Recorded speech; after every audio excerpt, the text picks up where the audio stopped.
சொந்தங்களே, welcome to our channel genius kids. இன்னைக்கு நம்ம பார்க்க போகிறது ஹோம் ப்ரோக்ராம் பார்ட் 1ல ஸ்டெப் 3 தான் பார்க்க போகிறோம். ஸோ லாஸ்ட் வீடியோவில் நம்ம என்ன பார்த்தோம்னா குழந்தைய ஸ்டெப்ஸ் எப்படி இறங்க வைக்கிறதுன்னு பார்த்தோம்.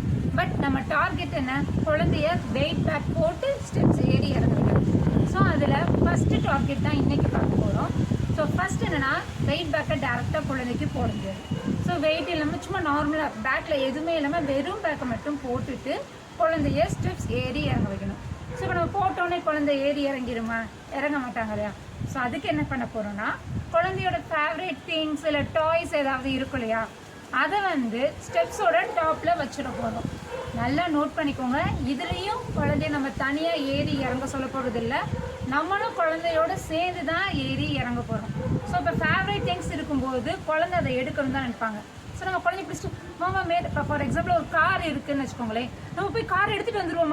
மாமா போய் காரை எடுத்துகிட்டு வந்துட்டு கீழே ஒரு பேஸ்கெட் வச்சுட்டு கீழே டம்முன்னு அது போடும்போது நீங்கள் ஒரு சவுண்ட்ஸோ எக்ஸ்ப்ரெஷன்ஸோ கொடுத்தீங்கன்னா இன்னும் பெட்டராக இருக்கும். இப்போ எடுத்துகிட்டு வரும்போது போட்டுருவோமா, டும் ஏ விழுந்துருச்சு. ஸோ இந்த மாதிரி உடனே என்கரேஜ் பண்ணிட்டு நெக்ஸ்ட் போய் அந்த டாய் எடுத்துகிட்டு வருமா அப்படின்ட்டு வெயிட்லெஸ் பேக்கை போட்டுட்டு நம்ம ஒரு கோல் அந்த குழந்தை ஃபிக்ஸ் பண்ணுறோம்.